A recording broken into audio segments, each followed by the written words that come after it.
Amizade, gratidão e paixão pelo esporte.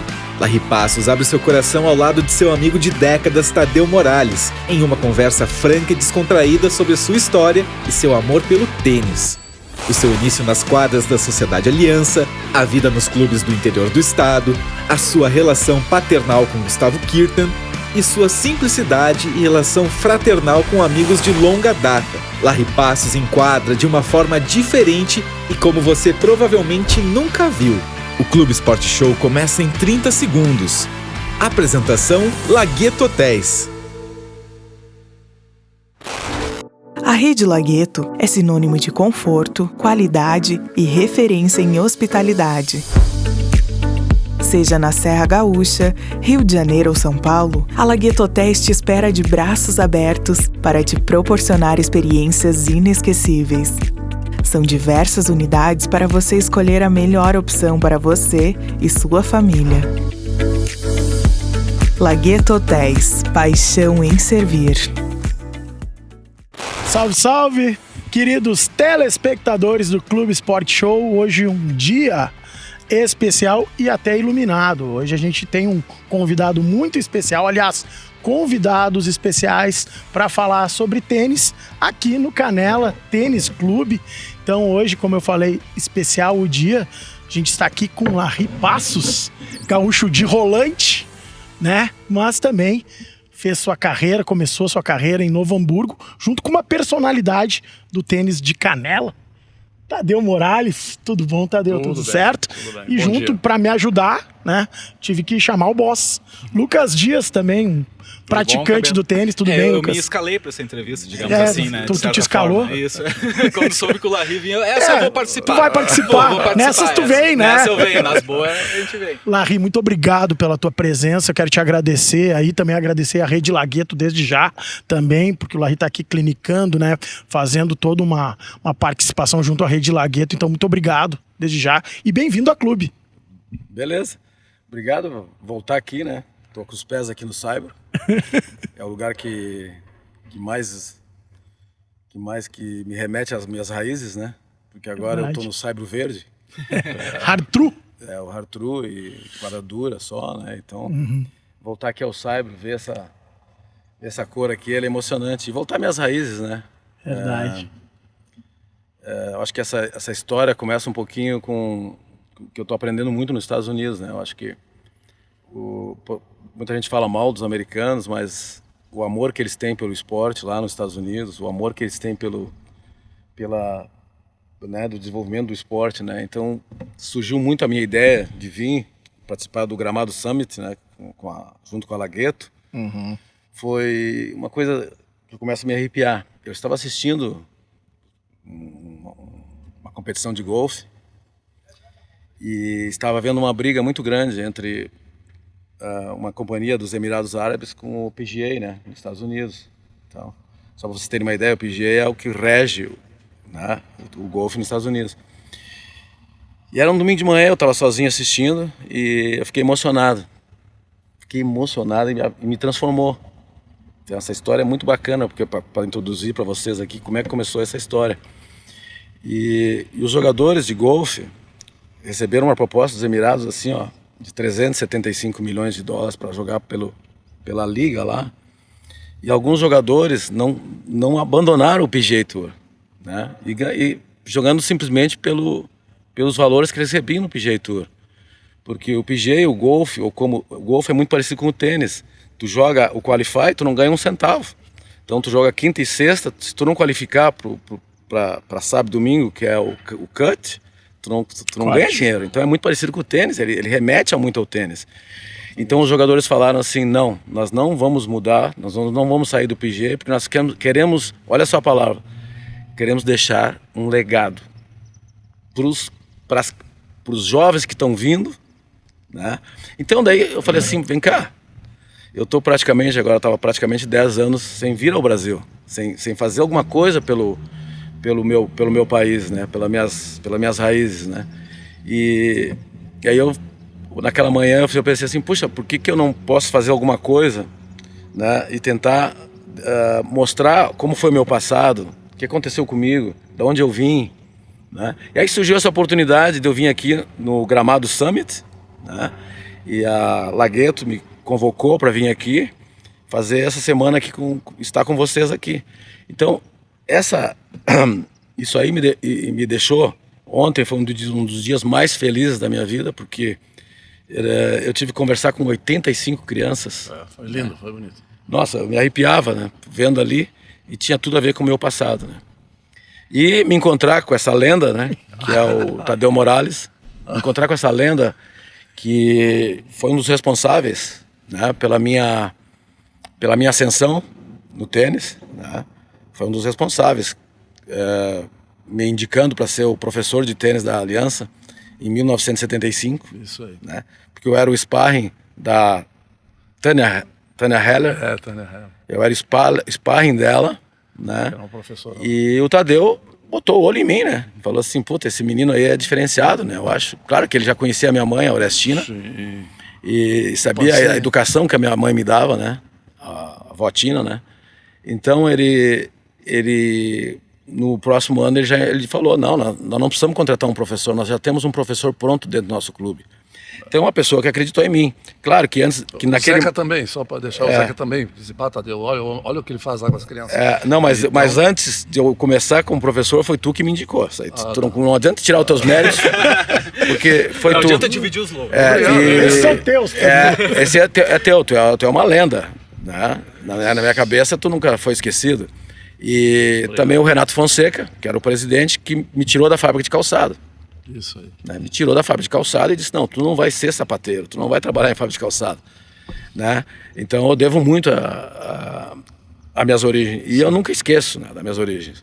Sempre que tinha um torneio, que eu terminava um torneio com o Guga, eu estava num torneio e eu mandava um cartão postal pro Danilo Miller. Né? Que é o que deu a primeira raquete. Que deu a primeira raquete para mim. Então, essa história ela tem que ser conhecida, né? Desse cara aqui, que está aqui hoje, dessa lenda, né? E o que ele já fez pelo tênis também, né? Então isso é importante. Então acho que esse encontro é muito bacana pra gente conversar, bater um papo, mostrar pra essa geração que tudo é possível. Tudo é possível. Sabe, eu vou fazer um parêntese assim, Tadeu e Lucas e nossos telespectadores, quando a gente estava fazendo o estudo para te entrevistar, a gente estava procurando algumas formas de fazer a entrevista e geralmente a gente procura formas óbvias, né? De fazer as perguntas clássicas, que eu acho que todo mundo quer te fazer. Em algum momento a gente vai fazer algumas, óbvio, mas a gente preferiu procurar o caminho exatamente desse, de deixar vocês mais à vontade para contar histórias de vocês, porque tem tantas entrevistas tuas, né? E a gente queria saber exatamente isso, como que é o começo de um clube, como que foi o começo, a gente sabe, né, da força do tênis da região do Vale dos Sinos, né, aqui no sul, né? Porque a gente sabe que a maioria dos tenistas se formam em clubes, né? Como é que foi esse início na Sociedade Aliança para vocês, né? E depois continuar essa história como professor e chegar num nível mais elevado? Como é que foi para vocês esse caminho, né? O Tadeu tem mais experiência que eu, pô. Nós começamos os dois da mesma maneira. Eu juntando bola pro meu pai e ele que entrou no clube também começou. A mãe dele trabalhava, né? Ele era pequeno e tal, então ele vinha lá, ficava olhando. Um dia chamaram ele para... não quer... juntar uma bola, ganhar um dinheirinho, né?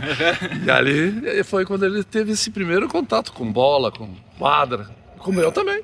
E quando eu juntava a bola pro meu pai. Que tu pegou numa raquete mesmo e resolveu, não, a partir de agora? Porque a gente fez uma entrevista com o Tadeu, foi ano passado, né? Tadeu, são 62 anos de tênis, isso? Aqui eu jogo 67. 67 anos de tênis. Eu jogo tênis. E o Larry? Eu tenho 55 de anos. É que ele é 10 anos mais novinho. Então a gente tem, assim, a diferença é porque eu tinha 10 anos de idade quando eu ganhei a minha primeira raquete. E ele já jogava. Ele já jogava. 20 anos, né? Ele tinha 20 anos, já competia, era um dos melhores da primeira classe. Né? Mas a minha história ela não começou com uma raquete, né? Ela começou com uma... Tu te lembra aquelas casinhas de boneca que tinha na Cidade Aliança ali? Sim. E aí atrás das quadras. Atrás das quadras, e aí eu não tinha como bater bola, eu não tinha raquete. E aí a janelinha da casinha estava quebrada, tinha caído. Eu fui lá, arranquei, e aí eu peguei a janelinha aqui. Sim. E aí eu ia bater na quadra de futebol de salão com o meu outro colega. A gente não tinha raquete. Raquete era uma coisa... Hoje eu tenho 50 raquetes para doar, entendeu? Sim. Nós temos hoje, nos Estados Unidos, a gente manda para a África, manda raquete para todos os países que fazem projetos, a gente manda raquetes para eles porque sobe. Então aquela madeirinha ali me deu a consistência, né? Eu comecei a fazer um movimento e fui indo. Quase um taco-bola, né? Então eu pegava desse lado aqui, batia a direita, e desse lado aqui eu batia a esquerda. Então, claro que daí eu fui aprender a bater com uma mão só, a direita e a esquerda. Então começou tudo com a madeira. Eu falei, quer dizer, eu tive que destruir a casinha de boneca para aprender a jogar. E aí a gente... Alguém teve que pagar o pato. E aí é o seguinte, ó, a gente não tinha bolinha de tênis, né, Tadeu? Não tinha bolinha de tênis. Então o que acontecia? Tinha uma caixa de luz atrás da quadra 3, da quadra 2. Você acendia a luz da quadra 2. A bolinha, eles estavam jogando, né, os veteranos jogando ali, eu ficava juntando bola para eles, a bolinha pulava, caía lá dentro da caixa de luz. Eu vi a bolinha tava lá no fundo. Eu dizia, a bolinha desapareceu, perdi a bolinha. Bola perdida, porque no dia de manhã eu queria pegar aquela bolinha para poder jogar. Então a gente dava uma... sempre segurava uma bolinha só. Omitia. Não era roubar, né? Não, omitia. Não era, né? E era ruim de pegar a bolinha lá. Pô, era muito difícil, era lá no fundo da luz, né? E aí a gente pegava, escondia aquela bolinha e a gente ia bater depois. Depois terminava tudo, apagava as luzes, a gente ia lá na quadra de futebol de salão. Eu e meu outro marreco, né? Porque nós éramos marrecão, né? Popular marreco. Então a gente ia lá, hoje não pode chamar de marreco, porque senão é problema, né? A sociedade hoje está muito... politicamente correta. Digamos assim, né? A gente ia lá, batia a bola aí. E foi ali, daí numa sexta-feira eu ganhei uma raquete, eu ganhei uma raquete Sulina, e a Sulina, aqui atrás... Ela tinha uma marquinha, e aqui atrás da raquete estava escrito 1957, a data que foi fabricada a raquete. É o teu ano de nascimento. O meu ano de nascimento. Nossa. Vocês vejam como o universo conspira. E aí eu peguei essa Sulina de 1957 e saí correndo, chorando, porque eu não ia pegar a raquete. O Adanilo tirou a raquete do balcão e falou, essa raquete é tua. Aí eu falei assim, ele tá mentindo, né? Ele tá de brincadeira comigo. Aí o Berlitz, o Kurt, o Holzbach, toda a turma tava sentada na mesa, né? O seu Berlitz, né? Tu lembra do seu Berlitz, o Kurt? Sim. Tava tudo na mesa ali, era sexta-feira, turma da sexta. Aí os senhores falaram pra mim assim, corre lá e pega essa raquete e te manda antes que ele desista. Aí eu corri, peguei a raquete, saí correndo e fui pro paredão, direto. E foi numa noite, assim, estrelada, né? Eu olhava pro céu e agradecia a Deus o tempo inteiro por ter ganhado aquela raquete. Né? E aí mudou minha vida, né? Sem dúvida, mudou a vida. Porque eu vivia numa vila muito pesada, né? Uma vila muito difícil, né? Foi épocas duras. Épocas duras. E ele apoiava a mãe dele muito, porque a mãe dele trabalhava lá. O teu irmão, né? O Pancinha. Também, né? Mas, e é uma história, porque esse aqui ele era o quê? Um espelho. O Tadeu era o espelho, né? Aonde eu quero chegar? O que eu quero ser? Entendeu? Então, o primeiro momento era a Tânia Heller, o Tadeu, né? Depois, mais tarde, num outro momento que eu já estava batendo bem, que eu já estava jogando bem, o José Carlos Borer, né? O Borinha, que chegava, vinha da faculdade da URGS, lá de Porto Alegre. O José Carlos não vai nem lembrar dessa história. Ele treinava conosco, né? Era da nossa equipe. Era da nossa equipe, jogava por nós. E aí ele chegava sábado de tarde, ele não tinha ninguém para bater bola. Ninguém. E eu, né, modestamente, o que eu tinha? Eu tinha um bom controle. Mas ele não tinha o peso da bola dele. Eu tinha 14, 15 anos. Daí eu ficava no canto da quadra e ele ficava mexendo. E eu ficava mexendo o Borinha lá, uma direita e uma esquerda, faz eu mexer. Então eu ficava com ele e o José Carlos, ele me deu essa consistência, né? E depois uma das coisas mais emocionantes era domingo de manhã eu ia juntar bola, né? Tinha a turma do domingo de manhã, que era a Tânia Heller, a dona Ludwig, ali a dona... Ela foi diretora, inclusive, do clube, né? Eu sei, era um casal, né? Ele era bem magrinho, né? Bem magrinho, eles vinham de manhã. Não consigo ver o nome. E aí, e naquele tempo, veja bem, naquele tempo, Lux. Lux. Dona Irene Lux. Dona Irene Lux. E o seu Lux. Aquela turma ali, né? E aí, domingo de manhã, pessoal, naquele tempo, tu tinha que ir na missa, né, Tadeu? Sim. Tá. E aí, porra, cara. Eu falei assim, domingo de manhã é o dia que dá mais dinheiro. Domingo de manhã é que eles pagam melhor. Eu falei, pô... Deus, me perdoa por essa. Me perdoa, mas eu vou ter que ganhar uns din-din a mais, né? Uma grana a mais. Depois a gente se acerta. Eu vou ganhar um din-din a mais, mas eu quero levar um dinheiro melhor pra minha mãe, né? Então era essa a minha... E aí eu já tava batendo, já tava jogando bem. E tudo começa quando... O Tadeu sabe, quando a gente começa a bater bem e tal, juntar a bola e bater bem na bola, falta um. Quem é que entra? Chama ele. Chama o pegador. Então o pegador de bola entra e a gente começa a jogar dupla com o pessoal. Aí começa a surrar os caras. Os caras começam a prestar atenção. Do nada, e é assim, Vem do cá. nada, surgiu o Larry. Conta tua história aí também, é a mesma coisa, né? Do nada, no teu caso, do nada tu surgiu. Porque, todo mundo tá acostumado a ver ele juntando bola. Um dia ele entrou na quadra, começou a bater, estavam entrando numa dupla, e os caras começaram a olhar. Passou por cima. Passou Se já jogasse tênis... Cruzadinha de esquerda, E aí, botava no pezinho dele, e aí dava um lobinho. e aí foi requisitado, ele era requisitado já como rebatedor, ele já começou a ganhar como rebatedor. Né? E aí, Já tinha um, né? Aí treinar. a gente foi... E mais uma coisa muito importante que eu acho que fica na minha história eu nunca esqueci de buscar o conhecimento, entendeu? Então, eu nunca parei de estudar, né?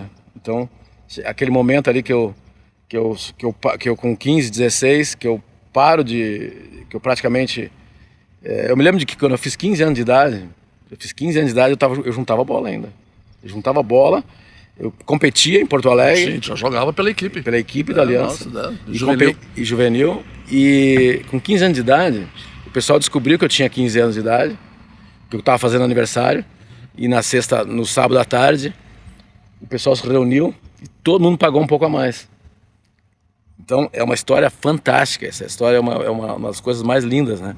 Eu recebi o dinheiro, eu cheguei em casa, entreguei para minha mãe, a minha mãe correu e fez os sanduíches, aqueles sanduíches mais gostosos que tinha, com tomate, alface, no Capricho, fez, botou, e a gente fez a festa de 15 anos na minha casa na Vila Nova. Na Vila Nova. E eu não bebia bebida alcoólica nenhuma, porque quando eu fiz 15 anos, o pessoal gosta de tomar cerveja. Não, agora tu fez 15 anos, tu tem que tomar um copo de cerveja. Vai lá no clube, né? Me obrigaram a tomar um copo de cerveja. Eu tomei um copo de cerveja, Brahma Extra. Né, o seu Ludwig lá. Os alemães todos. Os alemães todos. Então, aí eu fui para casa com o dinheiro correndo. Então, ainda com 15 anos, eu tava juntando bola. E aí, acontece o seguinte, eu começo a ganhar bigode, né? Desde aquela época. Aí tu começa a ficar meio sem jeito já, né? Mudando a voz? Mudando a voz, daí começa a ficar, daí tu começa a pensar. Daí, quando eu comecei a estudar à noite, eu tive que largar um pouco, de juntar a bola, né? E para poder estudar. Então, a busca do conhecimento, de continuar estudando, né? Foi fundamental na minha vida, né? Foi buscar isso aí, porque na minha família nunca ninguém tinha feito uma faculdade, né? Sempre trabalho. Só que o tênis ele te leva para isso, né? Tu começa a ler o livro do Bill Tilden, né? Tu lê os livros, não tinha livro, não tinha nomenclatura, não tinha nada, né, Tadeu? Não tinha livro para ler, para copiar, não tinha. Na época não tinha. Não tinha, tu tinha que entrar ali dentro. O Bill Tilden era o primeiro livro que foi lançado de tênis. Como jogar tênis melhor. Como jogar tênis melhor.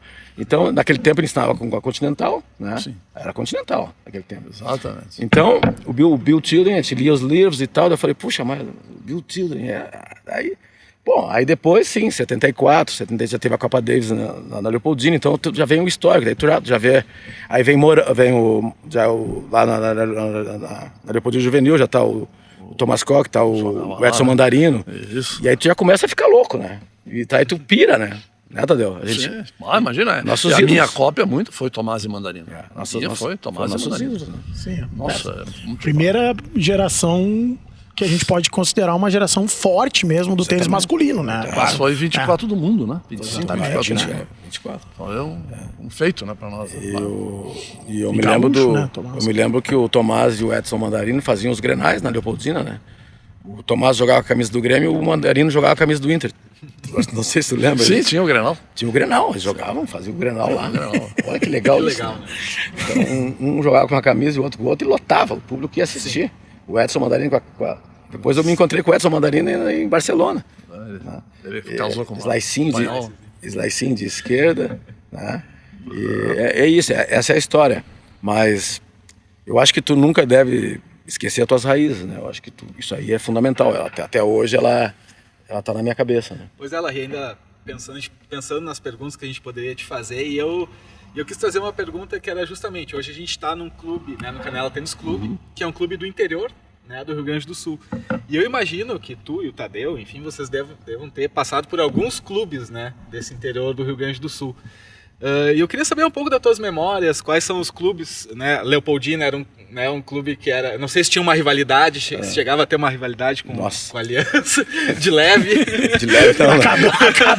Acabamos de saber que era grande pelo jeito. Mas eu queria saber um pouco dessas tuas lembranças, assim, do tênis do Rio Grande do Sul, dos clubes, enfim, campeonatos que vocês participavam. Depois que eu desenvolvi meu tênis ali, eu fui pro exército, né? Sim. E foi interessante, porque eu voltei do exército e o presidente, na época, não preciso dizer nomes, né? Isso aqui é uma coisa, não sei se tu viu na minha palestra, ontem eu não falo em nome.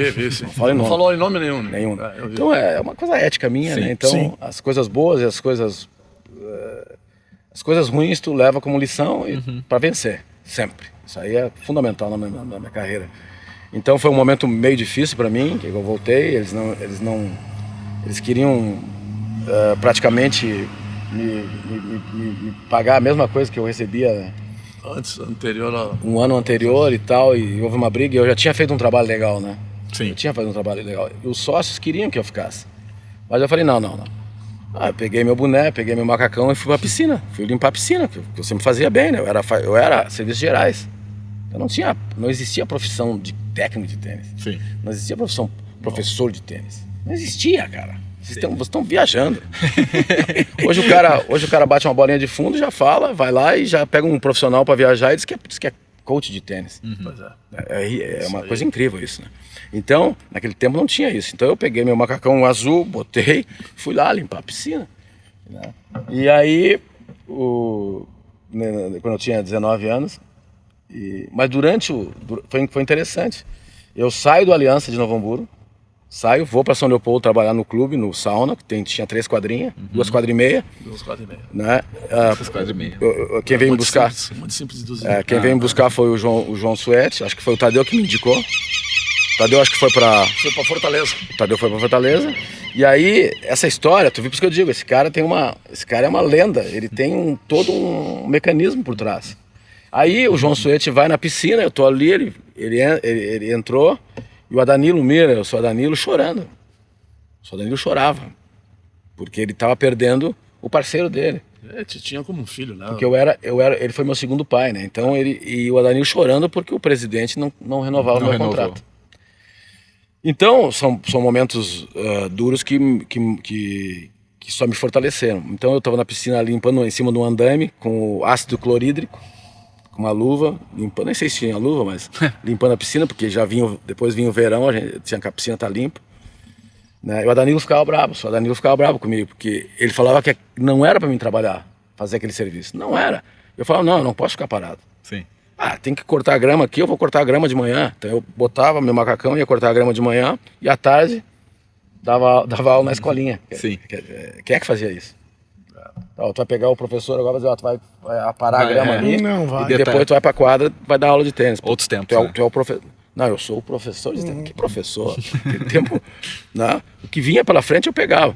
E aí surge a situação mais legal que eu achei da minha personalidade. Eu saio pro Sauna Tênis Clube, vou trabalhar lá e continuo filiado pela Aliança. Aí esse presidente, o diretor de tênis, me ligam e perguntam para mim, Larry, nós precisamos de um jogador para jogar pela equipe. Tu topa representar o Aliança? Eu falei, claro, tô dentro. Sim. Então eu trabalhava num clube como professor do Sauna Tênis Clube, não tinha equipe de primeira classe. Classe não tinha. E eu defendia as cores do Aliança. Sim. Então, olha só uma coisa. Na vida, para ter sucesso, tu não pode ter raiva, mágoa e inveja. Né? São as 3 coisas que eu guardei na minha vida. Então, as pessoas me perguntam, mas de onde tu adquiriu isso? Eu não sei, eu achava que eu tinha, quando eu peguei aquela primeira raquete, que eu fui bater paredão, que eu olhei pra cima e vi as estrelas, eu falei, alguma estrela lá de cima vai me guiar. Entendeu? Então, esses são os momentos que te remetem, né? Sim. Aí eu vou representar a Aliança e os caras falaram, que é isso? Ele, mesmo sendo rejeitado Ele vem. pelo clube, ele vem e defende Veste as a camisa. cores do clube. As cores do clube. E aí eu compito o ano inteiro pelo clube, né? E aí eles, né, me tornam aquela pessoa querida, né? E ficou marcado, né? Ficou marcado. É isso aí, Tadeu.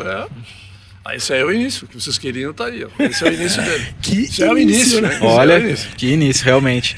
Eu particularmente fico bastante feliz de estar escutando isso, sabe? Porque eu tenho o Tadeu, não sei se... O Tadeu é meu padrasto, meu pai, praticamente, né? São 30 anos, né, Tadeu? Paizão, a gente se conheceu pelo tênis, né? Pelo tênis. Sim, A verdade. minha mãe te conheceu pelo tênis, Sim. então a gente, né, a vida toda dentro de uma quadra, né? Exatamente. E tá aqui contigo hoje escutando isso e vendo essa tua, Gratidão tua história de também. vida, né? Como vencer, eu acho que particularmente fico muito feliz. Acho que tu falou de pai, né? Acho que o Tadeu, ele deve ter tido uns 3 mil filhos. Né? Porque o coach... Show, fica quieto.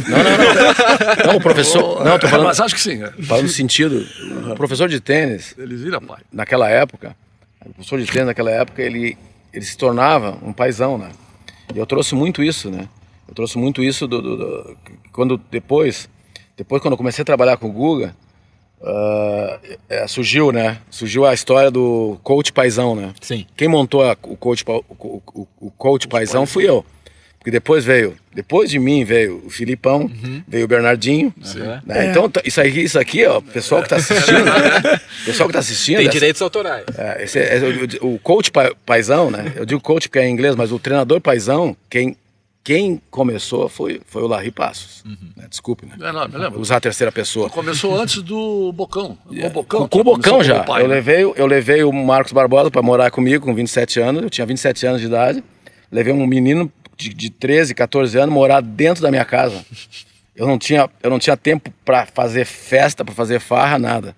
Então o que a gente fazia? Levava os jogadores da idade dele, de 14 anos, eu fazia um galetinho sexta-feira, escutava música, né? Lá dentro, sem bebida alcoólica, sem nada. Ficava lá com eles, batendo papo, jogando baralho, né? Jogando dominó. E essa era a nossa diversão, né? Eu levava eles lá para casa. Às vezes, quando um convidava o meu jogador, o Marcos, para dormir na casa do outro. Então, dá bom, agora então dá para dar uma saidinha para dar uma namorada, né? Mas não tinha, cara. Era uma responsabilidade muito grande. Me jogaram nas costas uma responsabilidade muito grande. Isso tu já estava em Santa Catarina? Não. Ainda Esse Bocão era de lá e veio veio treinar com ele dentro do Aliança. do Aliança. Dentro do Aliança ainda. É, Ele veio. Depois o Larry foi com ele. depois eu fui com ele. Pois é, Larry, tu falou que naquela época o treinador era de uma certa forma amador, né? Autodidata, né? Autodidata. E qual foi os momentos dessa virada de chave, né? Tipo assim, então sou o treinador profissional. O momento mais importante da minha vida é que quando eu vou trabalhar num clube em Novo Hamburgo, um clube rival do Aliança, e eu faço um contrato de 3 anos, um salário sem aumento, né? Mas eu pedi um curso nos Estados Unidos. Para fazer um curso nos Estados Unidos, eu estava no Sauna Tênis Clube, e aí o Sauna Tênis Clube, posso falar o nome, porque hoje não existe mais. Então, aí eu vou para os Estados Unidos. Aí a minha vida mudou. Sim. A minha vida mudou porque eu já estava cursando educação física. Sim, fazia. Eu fazia educação física. E quando eu vi lá o trabalho que eles estavam fazendo lá, o trabalho nas academias com o Harry Hopman. O Harry Hopman era o maior treinador australiano da história. Sim. Né? Capitão da Copa Davis da Austrália, do Newcombe, do Roach, de todos os grandes, né? Ken Roosevelt também. Do Ken Roosevelt. Então, essa turminha... A maior escola, na época, de tênis era australiana, né? Antes dos E americanos. aí tu te arrepia, né? Porque o que acontece? Daí depois eu encontro todas essas feras. E essas feras se tornam meus amigos. Sim. Imagina. Olha aqui. Arrepia, né? Então, todos os meus ídolos do passado, né? Quando eu tô na Austrália, tô jogando, nós jogamos contra a Austrália, o o Newcombe era o capitão, então, pô, a gente, o bigodão, né? Daí, pô, a gente tá ali todo mundo, e daí ele vem, me abraça, fazia festa junto, depois da Copa Davis, se reunia. Então, depois eu me encontro com o Lever. O Lever vem na quadra central, nos ver, me abraçar. Vocês imaginam? Tá louco. Imagina lá daquela quadrinha 6, dando aulinha para as crianças, tu vai parar lá. E te conta com essas feras, né? E tu saber lidar com esse crescimento, né? Tu saber manter os pés no chão, né? Então, quando eu fui para os Estados Unidos, já pintava na minha cabeça essa coisa de buscar o conhecimento lá nos Estados Unidos, né? E eu havia dito para minha mãe, né, que quando eu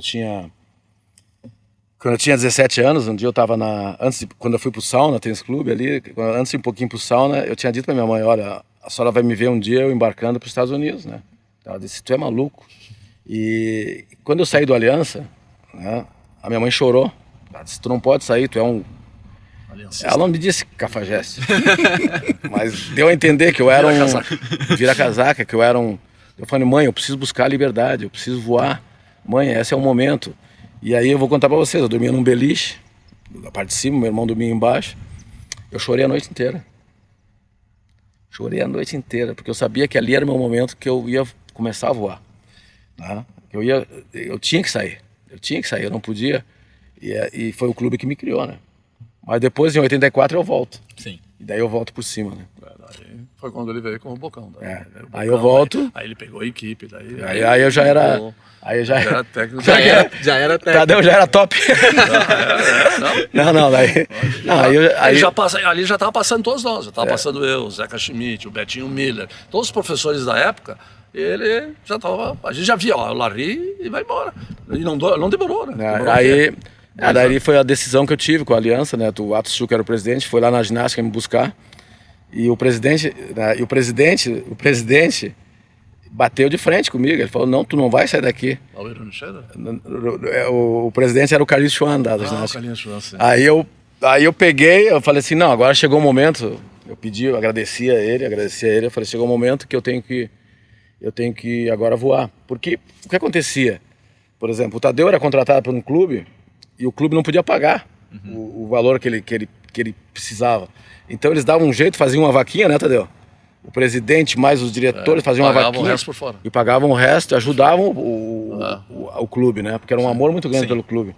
E naquele momento ali eles não queriam deixar eu sair. Então eu falei, eu vou ter que voar.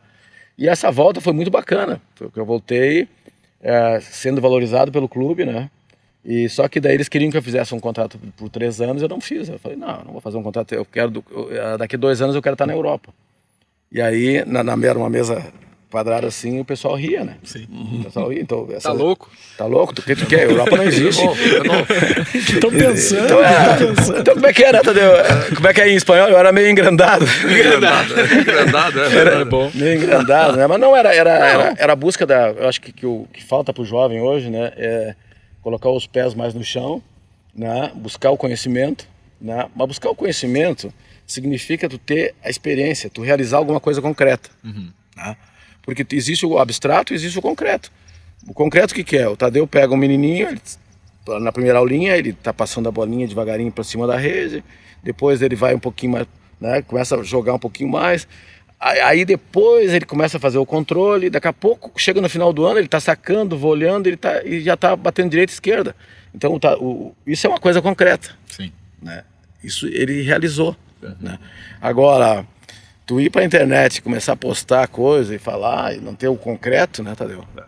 E tem muita dificuldade hoje em relação a isso, até já só entrando um pouquinho, fazendo um parêntese, né?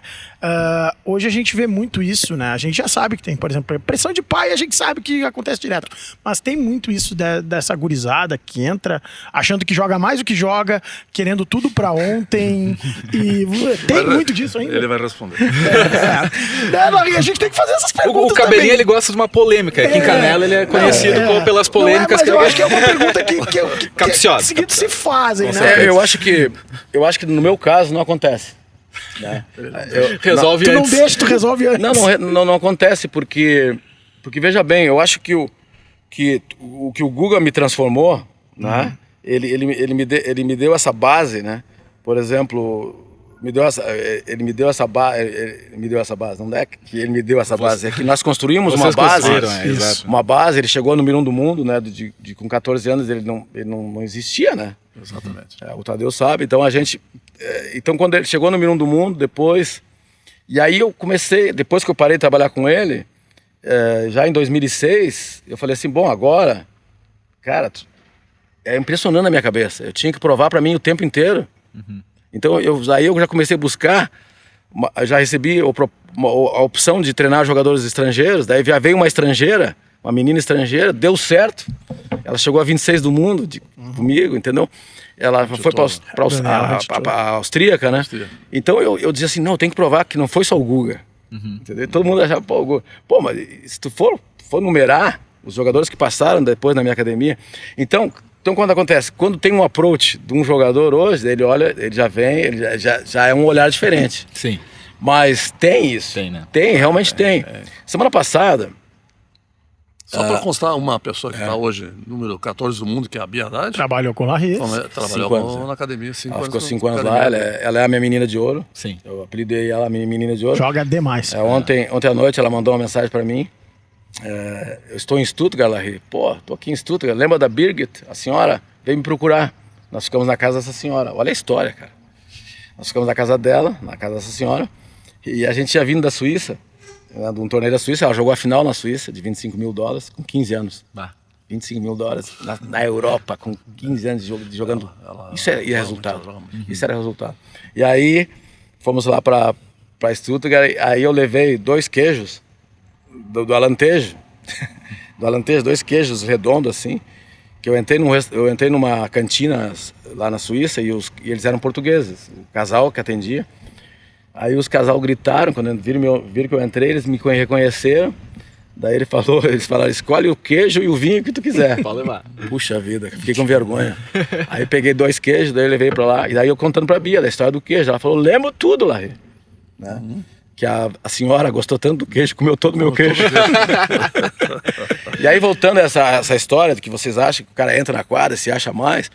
O respeito, hoje nos Estados Unidos, né, é um respeito muito grande, cara. Cara, que coisa linda. Pelo técnico. Pelo técnico. Tu ser brasileiro, chegar lá e aí a pessoa dizer, Coach Larry, thank you so much.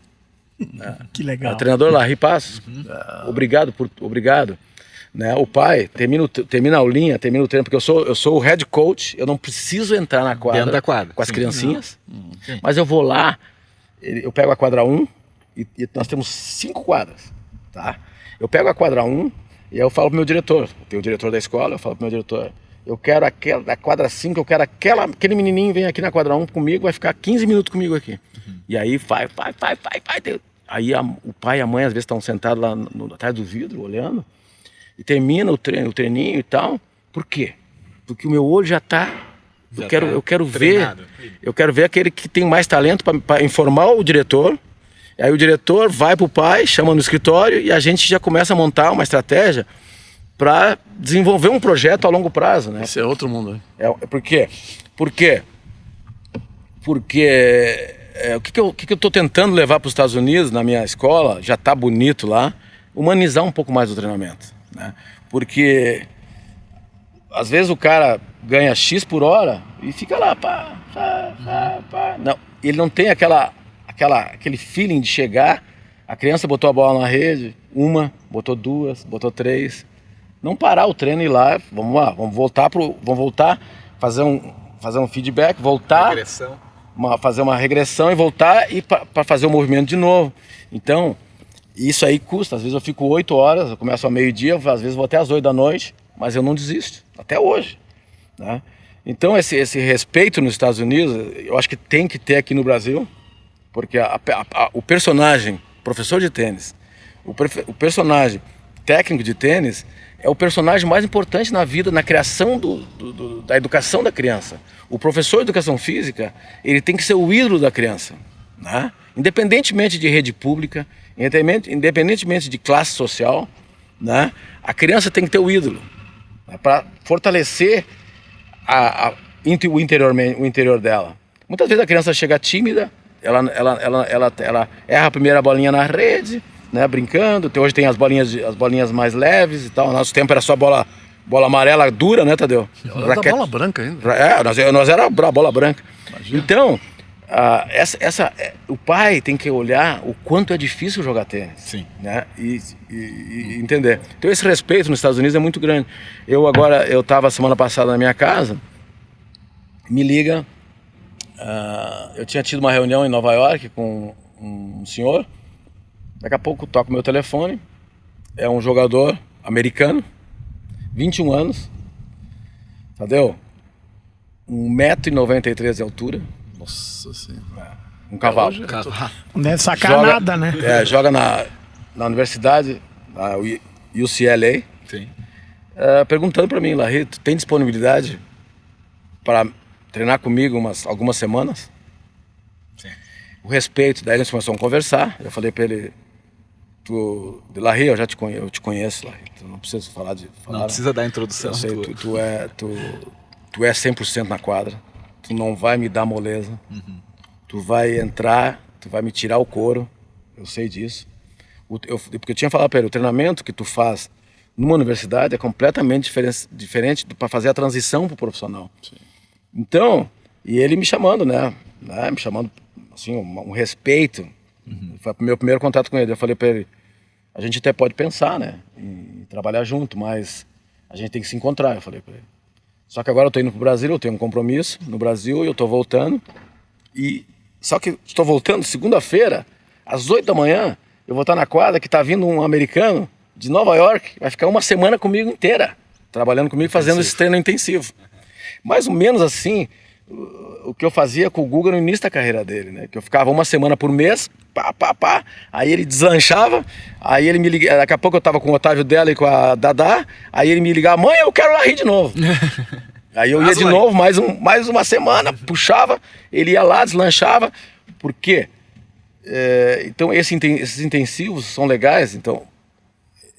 Agora, essa é a diferença, né? Pois é, eu ia até entrar nesse quesito, porque a gente queria abordar justamente essa dificuldade de a gente ter novos tenistas no Brasil, né? Uhum. E me parece que uma das coisas, pelo menos eu vejo assim, um pouco de fora, é talvez essa falta de um pouco de comprometimento, talvez, do brasileiro, até entra um pouco nessa questão do respeito com o técnico, não sei, eu vejo o brasileiro bem diferente, né, em relação ao americano, né? Eu acho que o Tadeu pode passar o Tadeu tá mais tempo no Brasil, né? Não, nós temos na nossa história de tênis aqui, recente, quer dizer, da era aberta para cá, nós temos muitos juvenis, eles sabem, dos melhores do mundo. Sim. Juvenis. Nós chegamos lá, vários foram 2, 1, até 1 do mundo, como juvenis. Ganharam grandes slams, inclusive, né? Sim. Quando foi passar a fazer a transição para o profissional, aí é que... Mas é uma falta do brasileiro Lucas, aí a gente acaba se comparando com os argentinos, né? Que estão sempre, quantos tem no mundo. Comparação, então, aí fica muito estranho, né? Aí tem um pouco de ver com a cultura, acho, nossa, mistura para o argentino. O argentino, o professor pega um menino lá, 17 anos, 18 anos, já jogador profissional, ele vai para Europa, ele pega só hotel uma estrela, né? Meia estrela. Não, aparece se uma tiver no teto. Estrela, Aparece uma no teto. Uma no teto, porque não tem teto. E aí fica lá 3 meses. ano. Não, o argentino fica 1 ano. O brasileiro, ele vai para lá. 3 semanas quer voltar. Não fica em hotel uma estrela, ele quer hotel melhor, né? E 3 meses e vem embora. E muitas vezes acontece o seguinte, ele tem uma derrota, 2, 3, ele fala, isso aqui não é pra mim. Sim. E já sai correndo, porque não tem um suporte emocional de uma pessoa capacitada também. Também. O Tadeu deve saber disso. Sim, né? sim. Então, também. tu tem que saber... Por isso que eu sempre disse, né? Quando os caras... Muita gente me atacou nesses anos todos. Que sorte teve o Larry de encontrar o Guga. Digo, só um pouquinho. Não, a sorte contrário, teve né? o Guga de encontrar o Larry. Para quem conheceu o Larry, foi a sorte do Guga. Porque para ir onde é que ele foi, se não fosse do jeito que ele é... Eu acho que são... Mas não ia mesmo. Eu penso também, são casos, né? A gente pega poucos tenistas que tu pega, é uma parceria que tu encaixa o treinador no tenista, né? Pega, por exemplo, o Nadal com o Tony, até pelo ser tio e ter tido tudo que tiveram. Mas, tipo, Larry e Guga é uma coisa que ficou muito clara também, né?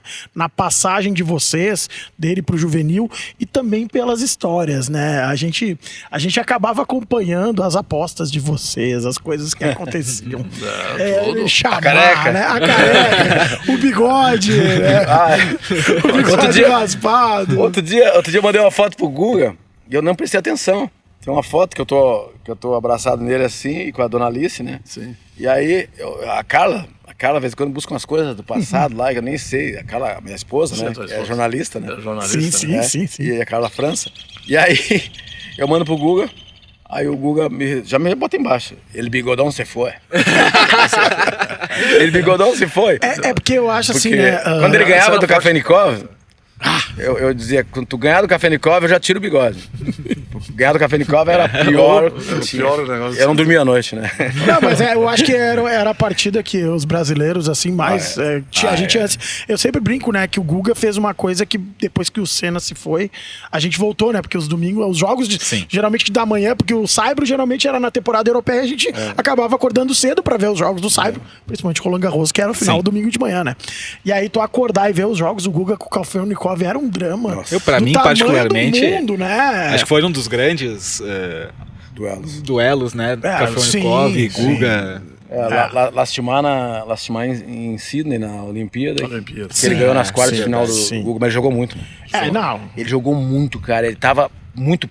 Eu vou dizer a palavra chave. Ele tava muito puto da cara. Ele já tinha perdido. Ele tava engasgado, né? Tava engasgado e ele tava jogando muito, cara. Ele tava concentrado. Porque, veja bem, eu prestava muita atenção no Kafenikov. Que eu ia para os Estados Unidos, nós íamos para os Estados Unidos, tá? Kafenikov, eu ficava olhando ele. Acordava de manhã cedo, 6:30 da manhã, eu encontrava ele no elevador, jogar golfe. Ia jogar golfe, jogava até meio-dia, voltava, tomava um banho, né? Fazia o aquecimento, batia uma bola e ia jogar a partida dele. Eu falava assim, tá bom, eu vou te acompanhar, né? Aí, de vez em quando, eu tinha começado a jogar um pouquinho de golfe, aí, de vez em quando ele me encontrava no elevador, daí ele falou, Larry, como é que foi hoje, Larry? Eu falei, joguei 84, joguei mal. O quê? 84 era 12 acima do par. Aí ele dizia, nossa, jogou bem. So bad, muito mal. Mas eu ficava olhando ele, pessoal. E aí quando ele terminava a quadradura, na temporada de quadradura, o filho da mãe começava a se preparar. Aí eu ia pro gym, olha só, olha o trabalho do técnico, né? Eu ia pro gym, porque eu ia pro ginásio, né? Gym é ginásio, né? O ginásio, pedalar. E ele tava lá do meu lado. Eu pedalava, eu fazia intervalado, né? Em cima e embaixo, para ganhar potência, para ganhar endorfina e dopamina, para aguentar o circuito. E ele do meu lado pedalando. Eu falei, esse filho da puta tá se preparando para a temporada de Saibro. Desculpa a palavra aqui, pessoal. Não, fica sério. Aí a gente ficava de olho. Aí quando vinha a chave, meu Deus do céu. Daí eu ficava nervoso, né? Porque daí eu falei, vou ter que pegar isso. Aí eu pegava, aí o Guga ganhava o jogo dele, eu já pulava, saía correndo, ia lá o Guga ia descansar, eu ia lá pra quadra tal, já ficar olhando os treinos dele e observava, né? Observava como é que ele tava jogando e tal, porque eu sabia que nas quartas de final ia dar ele e o Guga, né? Esse era o trabalho, era certo. Era o nervo. Era Guga e ele. E ainda depois pra complicar minha vida, veio o Ferreiro. Eu ia falar. Depois veio o Ferreiro. Aí veio o Ferreiro pra me complicar mais ainda, né? Aí veio a imprensa brasileira me criticar porque eu levava o Guga pra treinar e o Ferreiro tava passeando de barco. Ué, vamos treinar, né? Normalmente é o contrário, né? Que o pessoal reclama. Larry vai treinar e Ferreiro vai relaxar, passar de bola. Larry é carrasco, putz, é duro, cara. Passou um momento que o pessoal pegou pesado, né? Era duro, mas aí é que tá, de não guardar mágoa, né? Sim. De não guardar mágoa, não responder. Até porque muita gente que falou não entendia. Não entende nada. Aliás, a imprensa, quando o Guga ganhou, a imprensa não estava acostumada com o brasileiro ganhar. Sim. Né? Mas, tênis, surgir, né? Mas eu só posso elogiar eles hoje, porque todos os jornalistas cresceram, evoluíram. Sim. E depois eles vieram para mim e falaram assim, pô, Larry, além de ter sido um grande treinador, eu reconheço, ele falou, eu tava totalmente errado, tu é um grande homem, uma grande pessoa. Entendeu? Eu acho que isso foi muito bacana, essa relação com a imprensa, porque eu chorava, cara. Chegava de noite na minha cama, eu deitava assim, o que eu tô fazendo de errado? Sim. Cara, tu te cobra, cara. Sim, duro. com certeza. E aí eu ia, eu acordava de manhã, meio silencioso, o Guga falou, e aí, Larrita, tudo bem? Tudo bem, Guga, vamos pra cima, vamos pra cima, vamos pra cima. Ah, mas dentro de mim... não dentro de mim era duríssimo. Só que aquele negócio, aquilo ali, tu tinha que mostrar pra E eu ele. nunca respondi, né? Vocês se lembram que eu nunca respondi, nunca briguei. Ô, Larry, só queria fazer uma pergunta, assim, até porque eu sei que a gente tem um tempo também, mas eu precisava fazer uma pergunta, juro que não é polêmica, tá, Lucas? Antes que tu me olhe atravessado. Mas porque, tipo assim, tu pegar um manezinho da ilha, um cara que, pô, é uma das pessoas mais carismáticas do esporte brasileiro. Labrador humano. Labrador humano, quiçá do esporte mundial. E aí, do nada, um cara desse tá jogando contra Sampras, Agassi, né? Aí depois, a maior surra que eu vi o Federer tomar, eu vi um 3-0 do Guga quando muitas pessoas ainda já começavam a questionar o Guga. Ele deu um 3-0 no Federer categórico, né? Com uma perna só. Exatamente. Foi, assim, pra mim, eu acho que foi uma das maiores atuações do Guga que eu vi ele fazer, né? Enfim, jogar contra esse tipo de cara, ao natural. Bom, o que ele fez na final do Finals ali foi sensacional. Enfim, como que é tu preparar um cara como o Guga pra um jogo desses? Como treinador? Sabe? Aí vem voltar um pouquinho, porque em 86, quando eu fui pra Europa, todo mundo achou, fui pra Europa, cara, eu entrava na quadra central dos torneios às 10 da manhã e saía só a final do dia. Cara, nem comia, eu comia o saibro. Então eu ia olhar Ivan Lendl, ia olhar Edberg, eu ia olhar Boris Nistrom. Becker. O Nistrom ficou meu amigão, a gente ficou muito amigo. Ia olhar o Wilander, ia olhar todos esses caras. Eu olhava um por um, né? E ficava ali, eu comia o saibro. Né? O Lendl adorava o Bocão, o Marcos Barbosa. Exato. Por causa da esquerda do Bocão, Não. ele adorava. Ele dizia, pô, Larry, where's Marcos? Até hoje, se eu encontrar o Lendl, ele vai lembrar do Bocão, do Marcos Barbosa. Por causa da esquerda bonita com a Kneissl, né? O Lendl jogava com a Kneissl, cabecinha pequena e o Bocão. Então, o que aconteceu? Aí eu fui construir essa base na Europa e olhei todos os grandes profissionais. E aí quando eu pego o Guga ali com 14 anos, eu vejo que ele vai ser alto. E aí eu... Mas com aquela esquerda miserável naquele time. Daí eu mudei, né? Em 1990. Tirou. Em 90, no Rio, ali em São Paulo, eu mudei. Aí eu pego e falo pra ele. Conversei com ele. Não sei de onde é que veio essa frase, né?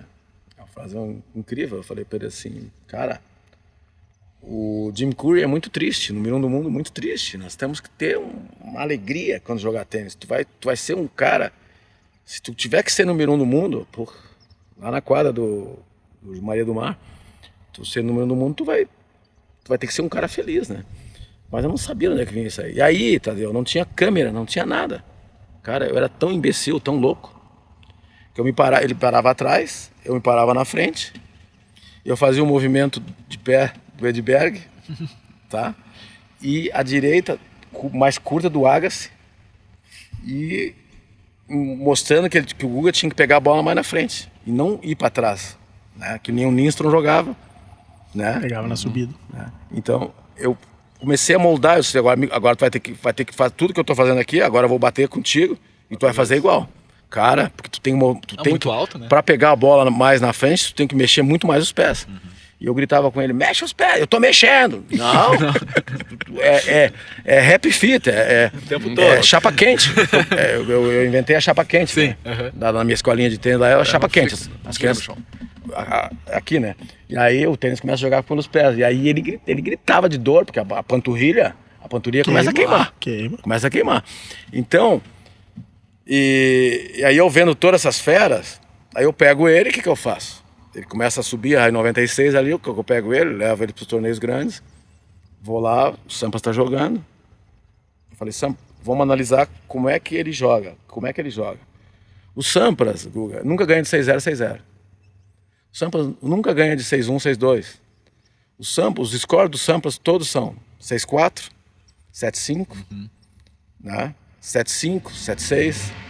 Aí o Guga disse, mas como é que tu observa isso? Eu falei, Vou te explicar o que acontece, Guga.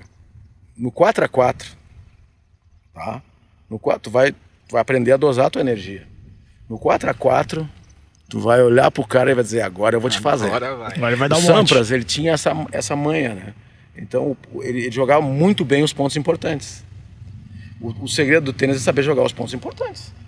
Não vai ficar dando porrada a qualquer hora. Tá bom, eu dou porrada o jogo todo. Mas no tie break, 8x7, 7-8 eu sacando, eu faço uma dupla falta. Na rede. Aconteceu? Tá entendendo? Então Eu esperava a hora. então quando eu peguei, comecei a levar o Guga para esses torneios, eu levei ele e mostrava os jogos. Porque tu acha que tu aprende treinando aqui na quadra, tu aprende muito fora da quadra. Assistindo. Eu sentava do lado dele e mostrava, ó, agora o que o Sampras vai fazer agora, Guga? Aí o Guga disse, não sei. O cara vai sacar um segundo saque, ele vai fazer um chip and charge, E vai lá no meio, vai lá, não vai matar no primeiro voleio, vai fazer o cara correr. vai fazer o voleio um pouquinho com side spin pra lá. Aí o Guga disse, puta, isso é muita explicação pra mim. Eu falei, não, tu vai ver. Mas eu quero que tu aprenda o momento que tu vai botar a tua energia. Então, eu fui moldando. Né? Por quê? Mas por que fui moldando? Porque a minha experiência, né, de ter trabalhado já com o Marcelo Henneman, com o Otávio Della, com a turminha toda ali que eu trabalhei, como profissional, com os profissionais, né? Me deu essa consistência. E também com os juvenis, né? Cláudio Petri, Fernando Reze, toda a gurizada, né? O João Luiz Suete, o Carlos Eduardo Suete, toda essa base. Daí depois num outro nível, claro, né? Num outro nível o Marcos jogando semifinal de Wimbledon como juvenil, né? Então, que eu já pude também em 87. Né? André Vieira jogando em 87, semifinal de Roland Garros. Então, a história não começou com o Guga. Sim. A semente foi plantada antes, né? E sem ganhar um puto. No amor pelo tênis. Sem ganhar um dinheiro, só idealismo. Sim. Idealismo. Então essa é a grande resiliência, né? De um treinador de tênis, né? Agora hoje um cara me liga da USLA para mim treinar ele, que ele quer entrar no profissional, aí eu vou ter que cobrar um pouco mais. Né? Sim. Agora são outros tempos. Né, Né? Tadeu? Mas aqui é diferente, né? Hoje, Aí a gente tem que ganhar um pouquinho uns trocos, né? mas Ainda mais que tem a filha na Califórnia estudando na faculdade. Em dólar. E pagar em dólar. Não né? é fácil. Pagar em doleta. Não é fácil. Vamos receber em doleta também, né?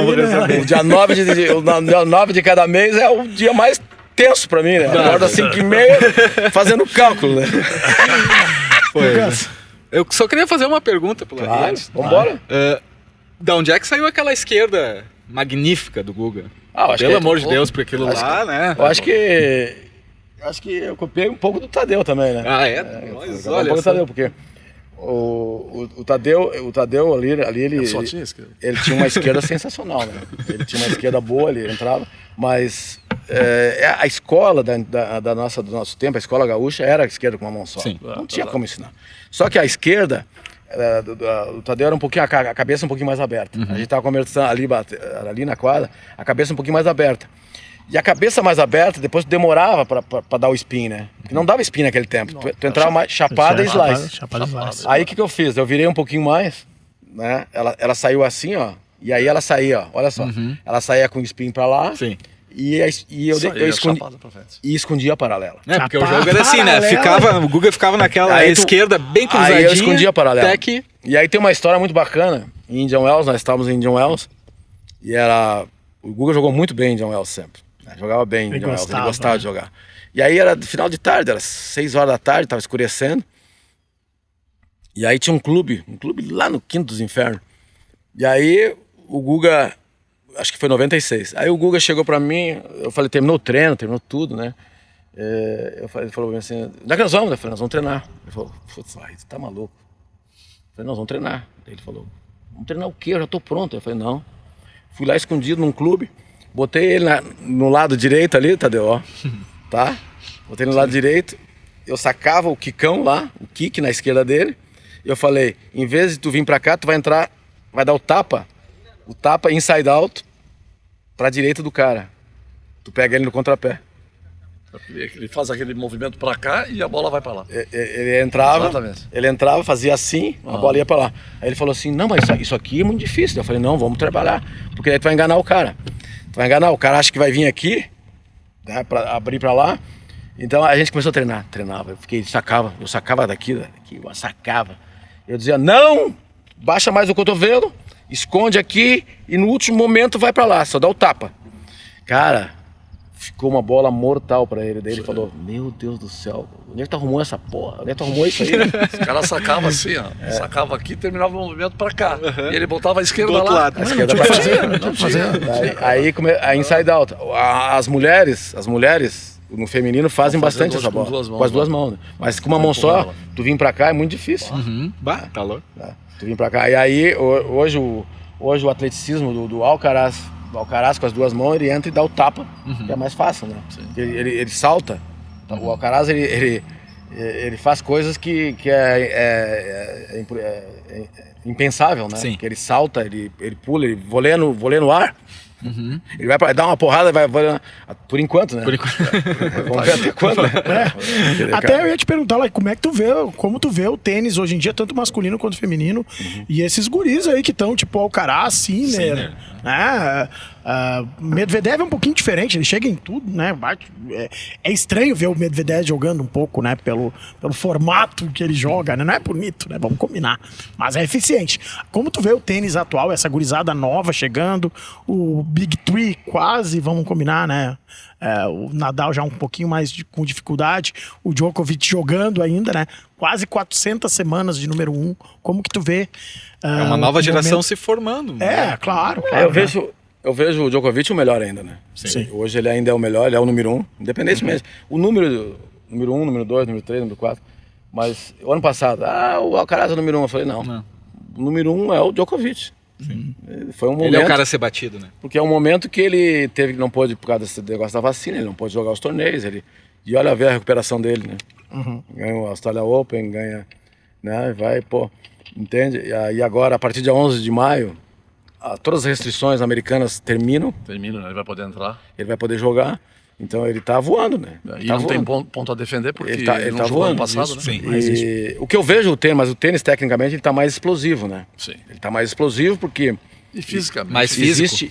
Exatamente, existe hoje mais recursos físicos, né? Tu trabalha muito mais o teu físico, né? Então tu pode pegar a bola lá de trás, muitas vezes, e dar uma pancada e a bola, tu tem força para a bola entrar lá, né? Porque antigamente eu tive o Guga Magrelo, eu tive que botar o Guga dentro da quadra e jogava 1, 2 fundos, depois tinha que abrir a quadra, né? Hoje eu vejo o pessoal jogando mais na mesma direção, mas o tênis para mim não mudou. O tênis tá um pouco feio, na minha opinião. O tênis não mudou nada, cara. Não mudou nada, ele piorou. Sim. Ele piorou. Para olhar o tênis hoje, outro dia eu fui olhar o Indian Wells, tava o Fritz com o Magrão, o Medvedev.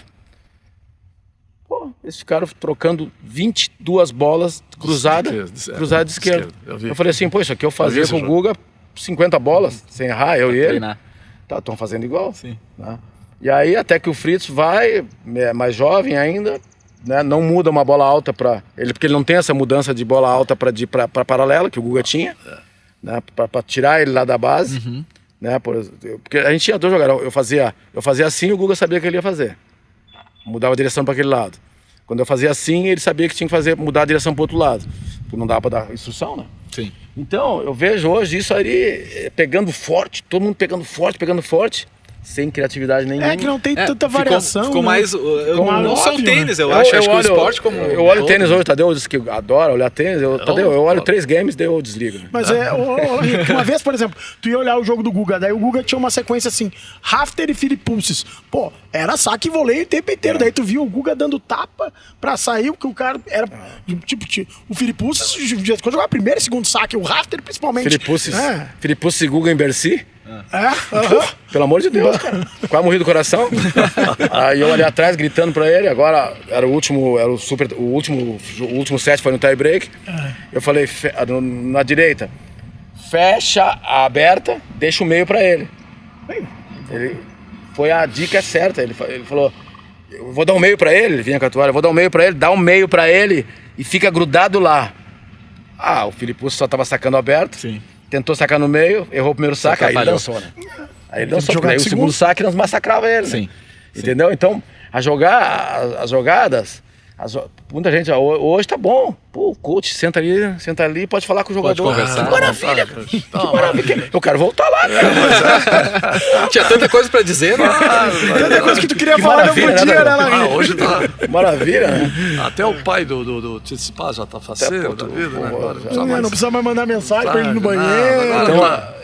Então o tênis hoje ele tá mais violento, menos criativo. Eu acho que o esporte, Muito no menos geral, criativo. ele tá muito mais físico, Muito né? físico, muito criativo. Então mas é uma tendência, por exemplo, quem sabe dar um slice bonito, bom slice. Hoje em dia. Quem sabe dar um bom slice. Um que eu não achava tão bom hoje e já tô achando até o do Nadal. O Djokovic, ele tem um slice, mas o slice dele não é faz um pouco slice assim, ó. claro, Ele né? faz um pouco assim. Ele faz, faz tá? assim. Mas ele melhorou, ele tem Acho que essa o bola. Wawrinka tem um slice. Mas o Wawrinka é da geração antiga. Já não é, já é do... O Wawrinka aprendeu a bater esquerda com o Guga. Entendeu? verdade, Então verdade. essa criatividade. Então, o que acontece? Muitas vezes, tu tem que ir pra quadra, tu não vai pra treinar. Sim. O coach tem que ter um acesso ao jogador e dizer assim, hoje nós vamos lá brincar. Daí o jogador diz, como brincar? Não, nós vamos brincar. Hoje tu vai fazer 5 slices aqui no meu pé e um slice na paralela. Vai mudar a direção pra paralela. Tu vai fazer 5 slices cruzados, vamos brincar eu e tu. Vamos, né? Brincar com a bola. Ninguém mais brinca com a bola, cara. Não. É tudo físico. A É tudo... última que fez porrada e isso porrada. foi a australiana que parou de jogar, que tinha slice. Pô, Tem a sensacional. Ons Jabeur agora, Ela foi número 1 do mundo. Foi com aquele slice. tunisiana. A Jabeur sempre teve slice. Pra ganhar dela na grama, eu treinava uma menina, a Tamira Pachek. A Jabeur era amigona nossa, né? A Jabeur E ela pegou a última do Qualified de Wimbledon, nós pegamos a Jabeur. Cara, eu falei assim, meu Deus do céu, meu coração vai vir. Ela batia a direita chapada na grama, imagina. E o slice de esquerda dela. A sorte que a minha jogadora tinha uma boa esquerda pra abrir ela pra lá. Então a gente abria pra lá e depois ela entrava e dava um tapinha pra lá. Mas aí foi duro, foi 7-5 no terceiro pra passar o Qualified de Wimbledon. A minha jogadora, a Tamira. A Jabeur, naquele tempo. Depois eu treinei a Lisée Lin, a gente era amigo dela. Eu falei, essa aí tem tudo.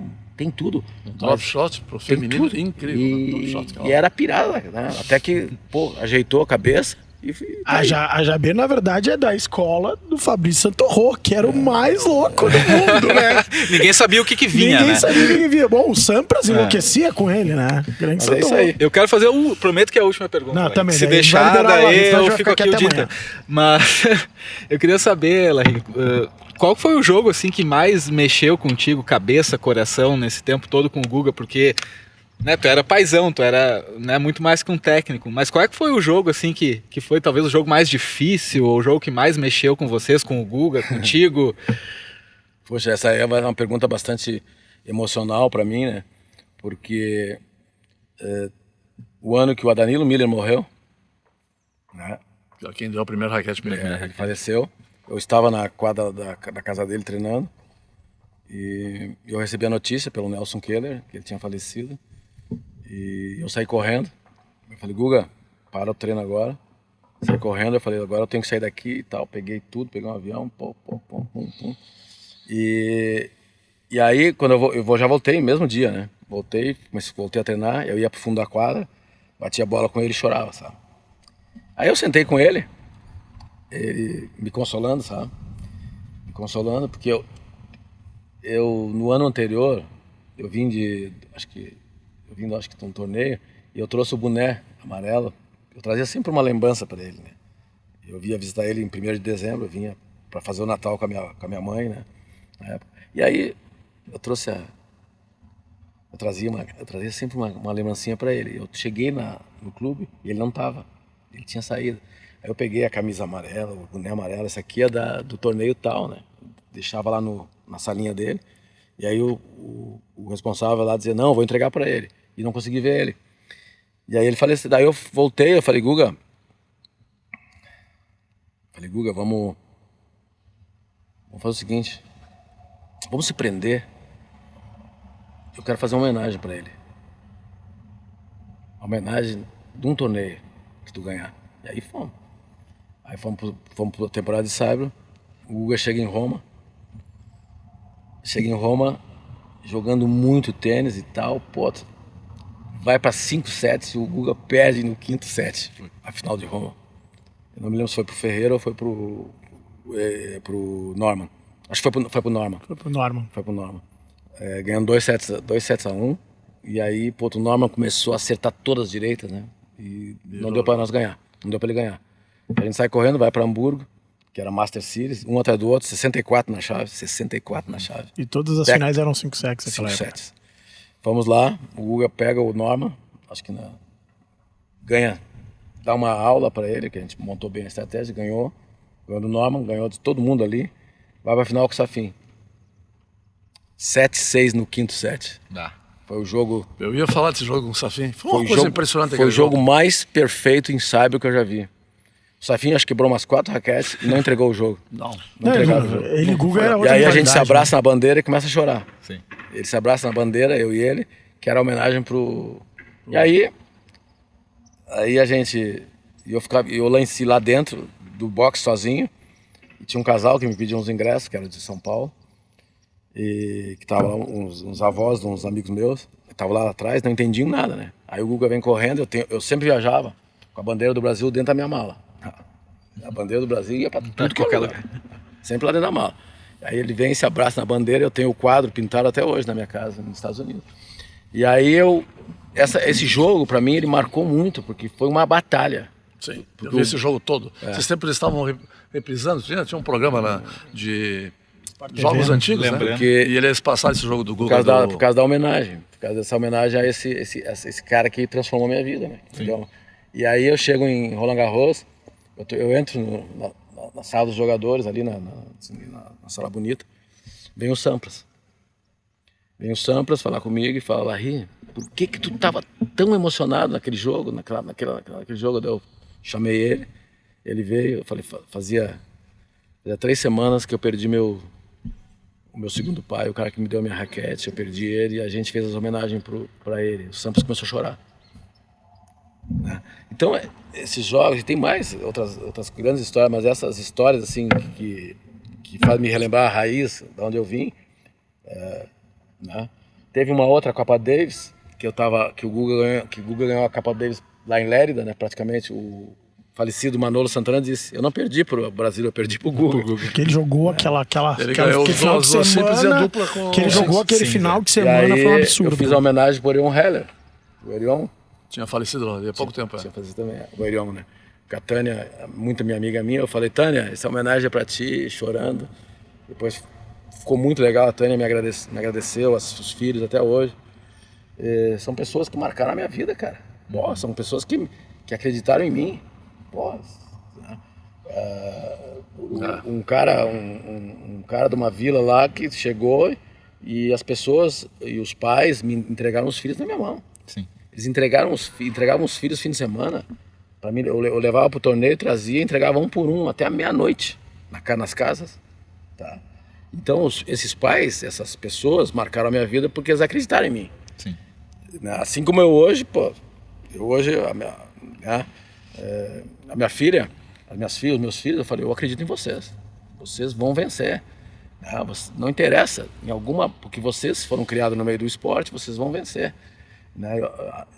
I'm so proud about you. Eu sou muito orgulhoso de ter vocês. Né? Então é assim, a vida é assim. Tu tem que acreditar nas pessoas. Se tu acredita nela, tu dá o caminho, ela vai.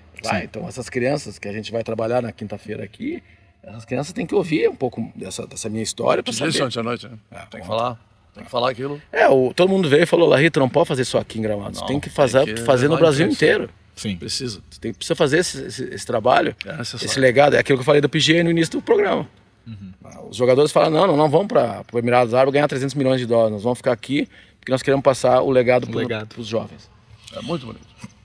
Larry, Tadeu, muito Lucas, obrigado. Para mim é uma emoção. Para nós é uma honra. Aqui, depois a gente vai fazer a entrega, fazer uma fotinho. A gente tem lembranças aqui da Clube para ti. Opa! Quero te agradecer demais por esse bate-papo, por essa história maravilhosa. Não apenas, acho que ficou muito legal pra gente entender as tuas raízes mesmo, Larry. Bacana. E é isso que conta, né? Muitas vezes a gente sabe a história do mainstream, mas não sabe a história das raízes, né? Background. O background, né, Lucas? Então, muito obrigado a todo mundo que vai ver essa história, que vai ficar na nossa audiência aqui da Clube. Larry, se quiser deixar mais algum recado, fica à vontade. Só tenho aqui a agradecer, né, o carinho que eu estou recebendo aqui. Ontem até na palestra para as crianças eu chorei bastante durante o meu speech, né, a minha conversa, porque eu posso ver os olhos das crianças, os olhos dos treinadores, né? Porque eu acho que o meu legado não é vir aqui, né, e querer dizer que eu fui o melhor do mundo. Não sei se é uma palhaçada, né? Uma palhaçada tão grande. Eu acho que o meu legado é vir aqui e motivar os treinadores, motivar as crianças, né? Eu sou carne e osso, que nem todas as pessoas. Então isso é importante. Eu vinha, mas eu não tenho ideia. Cara, isso é uma coisa muito difícil, porque o Tadeu deve lembrar, porque a minha mãe era muito humilde, né? Eu não tenho ideia do significado. E as pessoas, o Tadeu ontem me falou, Larry, tu não tem ideia, Larry. O que era aqui? Nossa, tá louco. Tu não tem ideia de tu ter vindo sonho, aqui. a gente nem sonho. imaginava. Tu ter vindo aqui e trazer pra gente as tuas histórias. Mas pra mim, uma coisa tão bonita, tão simples, né? Porque eu acho que vem da Nordestina, né? Sim. Da minha mãe. Da Nordestina. Valeu, pessoal. Obrigado pelo Obrigado carinho. a gente, Larry. Eu só tenho a agradecer por tudo e por que eu digo, né? A gente tem essas histórias do Bebeto e Romário e, pô, Larry Guga, pra mim, foi uma coisa inacreditável, e ter participado disso aqui também me causa uma emoção e uma alegria muito grande. Agradecer, aproveitar aqui que eu já estava esquecendo, agradecer ao Alagueto, né? Claro. A Alagueto, que me proporcionou essa vinda aqui no Gramado Summit, né? Que eu vou estar quinta-feira. As palestras lá. Uma pessoa muito especial, muito carinhosa. A Flaviana. Grande Flávio. Flaviana, a senhora também, que eu não tive a oportunidade de bater um papo com ela, que é a diretora de marketing da Alagueto, que agora me fugiu o nome. Essas pessoas me trouxeram aqui, né? Foram responsáveis, né? Ao Plínio, que é o seu Plínio Vizene, que é o dono da Alagueto, que apostou na minha vinda, né? E vou estar junto com ele. Hoje à tarde? Hoje tem evento com eles. Vou ter um evento com ele, com o seu Plínio. Muito obrigado, seu Plínio. Parabéns, né, pelo trabalho. E outra coisa, o Lagueto tem um time sensacional, fantástico, né? Eu estava conversando sobre isso, né? Imagine algum hotel que eu me hospedei no mundo, né? E daí eu disse para elas assim, eu nunca vi um carinho, uma paixão tão grande pelo hóspede, pelo receber, né? Pelo receber, né? Então, estão de parabéns. E a vocês também aí pelo podcast. Muito obrigado pelo convite. Obrigado, Larry mesmo. Lucas. É isso aí, né? Só agradecer ao Larry. Pra mim tá sendo... Eu não dormi de noite. Saiba. A recíproca é a mesma. Tá? Porque foi... Não adianta, o Guga... Pra nós. Cara, eu lembro 1997, voltando de manhã cedo depois de um jogo de futebol ali no Serrano, na saudosa Rede Manchete, se eu não me engano. Rede Manchete. Né? E, cara, mudou a minha vida, né? O tênis, de uma forma geral, mudou a minha vida, né? Eu não consegui praticar ele o quanto eu queria, mas eu levo muito esses ensinamentos do tênis, né?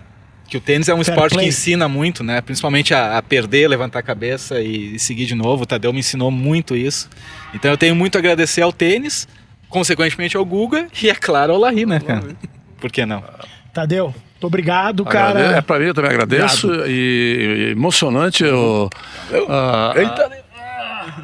Tantos anos sem ver o homem, pra mim é uma emoção muito grande. Também a Luciana Della Casa, não posso esquecer, querida. Aqui nos bastidores. Campeã brasileira. Mandar um abraço pro Juliano também, né, Juliano? Fez de tudo pra gente acontecer. Que tá aí, né? A Luciana é um amor. Eu me lembro dela pequenininha, rapaz. Muito legal. Estamos começando essa parceria aí, Luciana e Juliano, não é a dupla sertaneja, né? Uma dupla que tá... Mas ficaria um bom nome. Apostando num projeto legal que a gente quer fazer aqui no Brasil e até também, de repente, no exterior, porque... Por que não, né? E é um projeto legal, que eles estão com as ideias boas. A gente deixar esse legado, trazer um legado aqui para vocês. Que legal. Pessoal, quero agradecer a todo mundo pela audiência e pela paciência, como eu sempre brinco. Curtam o YouTube da Clube e o Instagram, clube.885. A gente volta numa outra oportunidade. Muito obrigado. Até a próxima. Tchau, tchau. Não importa se é pop, rock, jazz, blues ou qualquer outro estilo musical, a música tem que tocar o coração de quem ouve. Porque essa é a essência da música, não é mesmo? Ela nos une, nos emociona e nos faz sentir vivos. Na Clube 885, acreditamos que a música é apenas o começo. Ela pode ser a chave para abrir portas, unir pessoas e criar laços que vão além do tempo e do espaço. Nós crescemos e nos adaptamos a cada dia. Por isso, investimos tanto em conteúdo de qualidade, em informação relevante, em histórias que inspiram e que fazem a diferença. Somos uma comunidade, uma paixão, uma forma de viver a vida intensamente. Um lugar onde as pessoas se conectam, onde quer que elas estejam. É isso que somos. Clube 885. Muito mais que rádio.